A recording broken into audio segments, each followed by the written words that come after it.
অসমবাসীৰ কাৰণে ভাল দিন হ'ব আজি। গণতন্ত্ৰ জয় হ'ব, ৰাইজৰ জয় হ'ব। আপুনি কেনেকুৱা আশা কৰিছে? ভুল নহয়, অসমবাসীৰ কাৰণে আজি ভাল দিন, গণতন্ত্ৰ জয়, ৰাইজৰ জয় হ'ব। অসমত তৃতীয়বাৰৰ কাৰণে ভাৰতীয় জনতা পাৰ্টীৰ নেতৃত্বত চৰকাৰ গঠন হ'ব আৰু লামডিঙো ৰাইজৰ আশীৰ্বাদে ভাৰতীয় জনতা পাৰ্টী তৃতীয়বাৰৰ কাৰণে জয়যুক্ত হ'ব নিশ্চিত।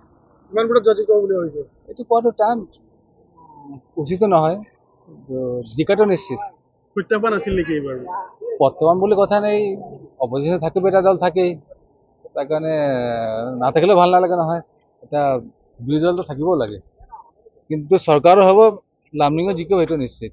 এটা চৰ্চা চলিছে যে প্ৰত্যাহ্বানৰ সমান্তৰালকৈ আপুনি শক্তিৰো মানে মোকাবিলা কৰিব। এইবিলাক পৰিচয় থাকে দাদা, ৰাজনীতি থাকে এইবিলাক আজি দেখে ভাল দিন, এইবিলাক আজিৰ দিন এইবিলাক কথা নকলে ভাল হয় নেকি।